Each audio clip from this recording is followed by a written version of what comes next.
नमस्कार दोस्तों, मैं कृष्ण शर्मा एक बार फिर आपसे मुखातिब हूँ ये बात करने के लिए कि बेहतर निवेशक कैसे बना जाए। याद रखिएगा इस बात को, बेहद बहुत ज़रूरी है समझना कि एक अच्छा और कामयाब निवेशक बनने की ज़िम्मेदारी आपकी है।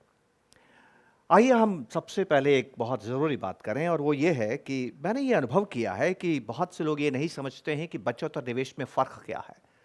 इसके लिए हमारे माता-पिता ज़िम्मेदार हैं, हमारा समाज ज़िम्मेदार है। उसने हमें कभी सिखाया नहीं कि निवेश और बचत में फ़र्क क्यों होता है।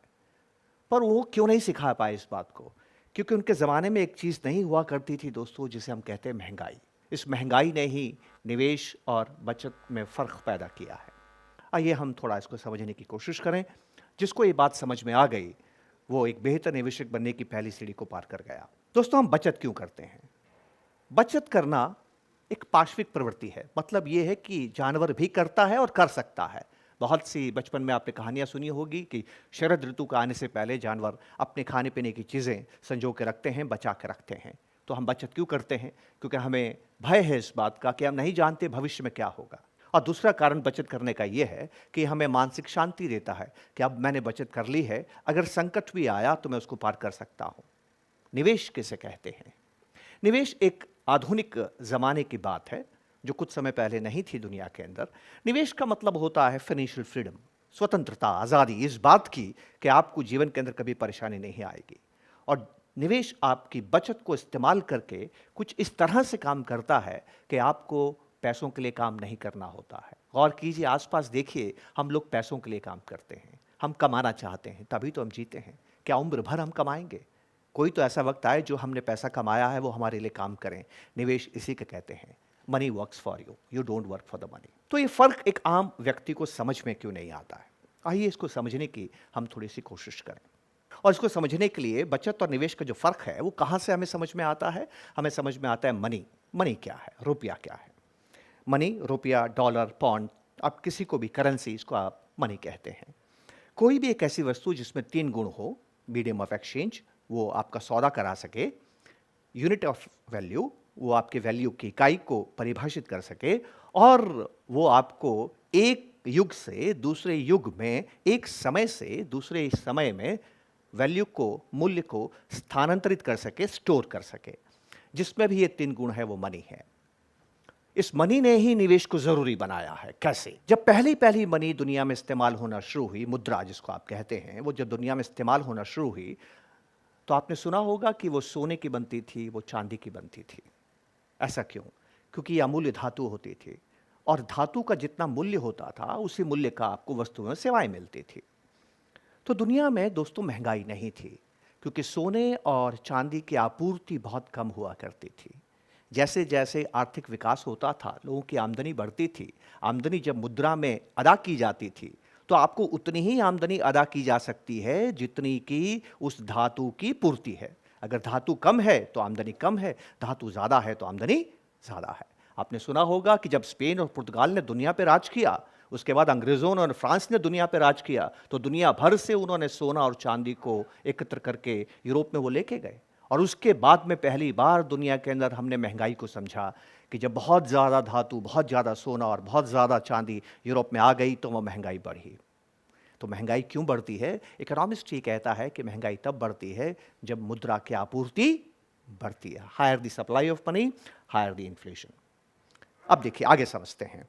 धीरे-धीरे इंसान और आगे बढ़ा, आपसी व्यापार बढ़ने लगा, देश आपस में व्यापार करने लगे, एक-दूसरे से मेल-जोल बढ़ने लगा, लेकिन ऐसे ही एक वातावरण में पहला विश्व युद्ध हुआ, उसके बाद बहुत जल्दी दूसरा विश्व युद्ध हुआ। द्वितीय विश्व युद्ध के बाद में बहुत ज़रूरत महसूस की गई कि सोने और चांदी के आधार पर व्यापार करना बहुत मुश्किल है। ब्रेटन वुड्स समझौते के अंदर दुनिया के तमाम देशों ने मिलके एक करार किया और वो ये था कि अमेरिका के डॉलर को इस्तेमाल किया जाए और उस डॉलर के लिए अमेरिका ने आश्वासन दिया दुनिया के हर एक राष्ट्र को कि अगर आप हमें $35 देंगे तो $35 के सामने हम आपको 1 औंस सोना देंगे। इसका मतलब ये हुआ कि अगर आपके जेब में डॉलर है तो इसका मतलब ये है कि आपके जेब में सोना है। इसको बोलते हैं गोल्ड स्टैंडर्ड या इसको बोलते हैं रिप्रेजेंटेटिव मनी। जब तक दुनिया में रिप्रेजेंटेटिव मनी रही, महंगाई शने-शने बढ़ी। महंगाई तभी होती थी जब युद्ध होते थे, महंगाई तभी होती थी जब अकाल पड़ते थे। लेकिन एक घटना घटी दुनिया में दोस्तों। इस व्यवस्था का कुछ देशों ने लाभ उठाया। मैं विस्तार में उस पर नहीं जाऊंगा, पर उस लाभ से परेशान हुए अमेरिका ने, रिचर्ड निक्सन जो उनके राष्ट्रपति थे, 15 अगस्त 1971 के अंदर ये व्यवस्था खत्म कर दी। उन्होंने कहा कि सोने को अब डॉलर में परिवर्तित नहीं किया जाएगा। पर डॉलर तो चलता रहा। डॉलर क्यों चलता रहा? क्योंकि अमेरिकी सरकार का वो लीगल टेंडर था कि जहां पर भी आप डॉलर देंगे आप कारोबार कर सकते हैं। इसको हमने बोलना शुरू किया फिएट करेंसी। फिएट करेंसी वो करेंसी होती है जिसका स्वयं का मूल्य नहीं होता है। देखिए, चांदी और सोने का स्वयं का मूल्य होता है। मेरे घर में जब बंटवारा हुआ था तो मैंने क्या अनुभव किया कि आज से 70 साल पहले, आज से 100 साल पहले के चांदी के सिक्कों का बंटवारा हुआ। वो 1 रुपया, उस पर भी 1 रुपया लिखा है, भारत का 1 रुपया, पर वो 1 रुपया आज 1000 रुपये से भी ज्यादा है। क्यों? क्योंकि उस रुपये की स्वयं की मूल्य है। लेकिन आज जो रुपया हम इस्तेमाल करते हैं उसका स्वयं का मूल्य नहीं है, वो फिएट करेंसी है। फिएट करेंसी का मूल्य तभी तक होता है जब तक सरकार उसके पीछे है। सरकार उसके पीछे से हट गई तो आपके 500 और 1000 रुपये के नोट अब नहीं चलते हैं नोटबंदी के बाद में। तो फिएट करेंसी में मुश्किल क्या है दोस्तों? फिएट करेंसी में मुश्किल यह है इस मुद्रा में कि कागज की होती है, सरकार के आदेशानुसार होती है, जितना मर्जी सरकार छाप सकती है। जब भी सरकार को मुद्रा छापने की जरूरत होती है, आर्थिक विकास और मांग की वजह से इस मुद्रा की आपूर्ति बढ़ाई जाती है। और हमने क्या समझा था कि जब मुद्रा की आपूर्ति बढ़ती है तो उससे महंगाई बढ़ती है। ये महंगाई हमारे माता पिता, हमारे पूर्वजों ने कभी देखी नहीं, कभी समझी नहीं, इसलिए वो बचत और निवेश में फर्क नहीं कर पाए दोस्तों। एक कामयाब निवेशक के लिए सबसे ज़रूरी बात यह है कि आप इस बात को समझें कि महंगाई आपकी सबसे बड़ी दुश्मन है। ये जो महंगाई है इसने बचत और निवेश के बीच में फ़र्क पैदा करना शुरू किया। मेरे दादा और मेरी दादी ने अगर चांदी के सिक्कों को बचाया तब भी उनकी दौलत बढ़ती रही, पर मेरे माता और पिता ने रुपये को बचाया, उनकी दौलत नहीं बढ़ी। दोनों ने ही रुपये को बचाया। फिर ये फ़र्क क्यों आया? क्योंकि फिएट करेंसी महंगाई लेके आई। कैसे महंगाई लेके आती है, आइए हम समझने का प्रयास करते हैं। जो बात मैं आपसे करने जा रहा हूं दोस्तों, इसको इल्यूजन कहते हैं। तो थोड़ा बहुत समझ के ध्यान से मेरी बात को सुनिएगा, क्योंकि अगर आप केंद्रित होकर, स्थित प्रज्ञ होकर बात को नहीं सुनेंगे तो समझ में नहीं आएगी। मैं आपको 2 विकल्प देता हूं। पहला विकल्प यह है कि मैं आपको 2000 रुपये देता हूं। दूसरा विकल्प यह है कि मैं आपको 100 रुपया देता हूं। दोनों में से क्या लेना पसंद करेंगे? चुनाव आपका है। 2000 का नोट लेंगे। क्यों?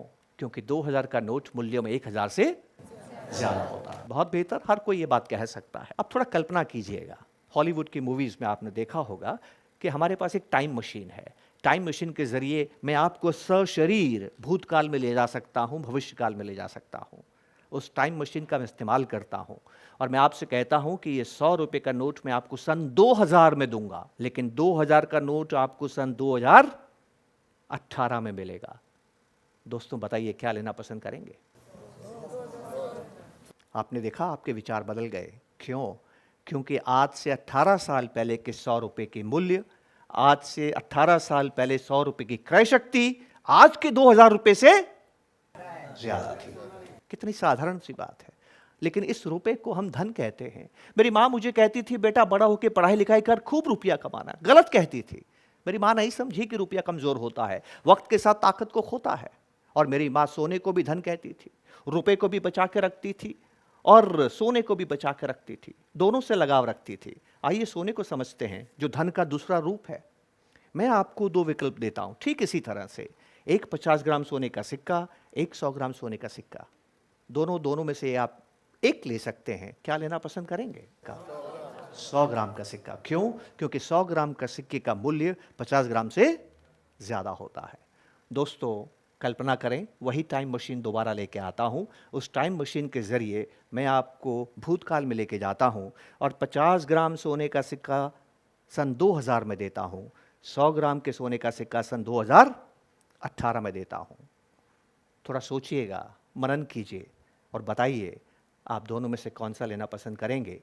50 ग्राम का सिक्का जो आपको सन 2000 में दिया जाए, या 100 ग्राम का सिक्का सो आपको सन 2018 में दिया जाए? क्या लेना पसंद करेंगे? 100 ग्राम। इस बार आपका विचार नहीं बदला। याद है पिछली बार आपने क्या किया था?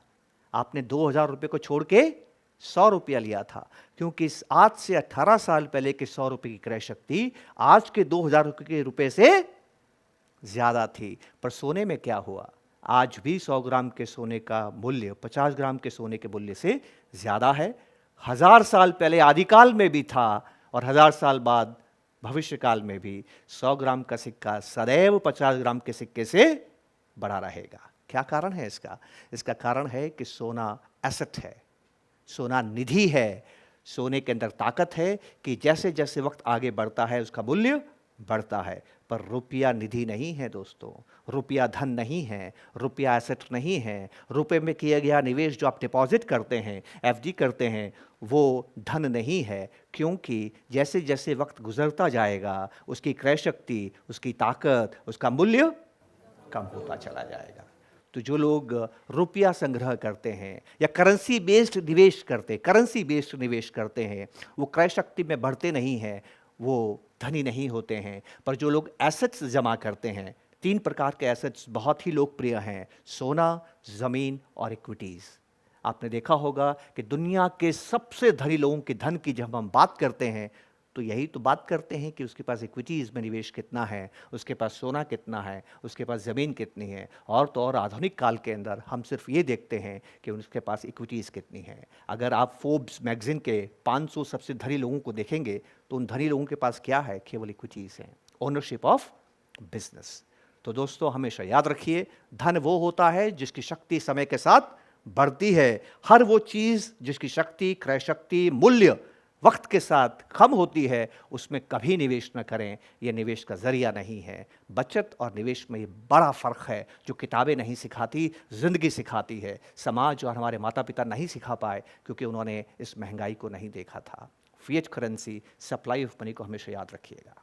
ये निवेश की सबसे ज़रूरत ज्ञान है जिसके ऊपर हमको विचार करना होगा। मुझे उम्मीद है कि आप बेहतर निवेशक बनने के लिए कोशिश करेंगे कि एसेट्स में निवेश करें, अधिक से अधिक बचत करते हुए उसको निवेश में परिवर्तित करेंगे। दोस्तों यही आज की चर्चा का विषय था। आपने मुझे समय दिया, इसके लिए बहुत बहुत धन्यवाद। शुक्रिया। जय हिंद।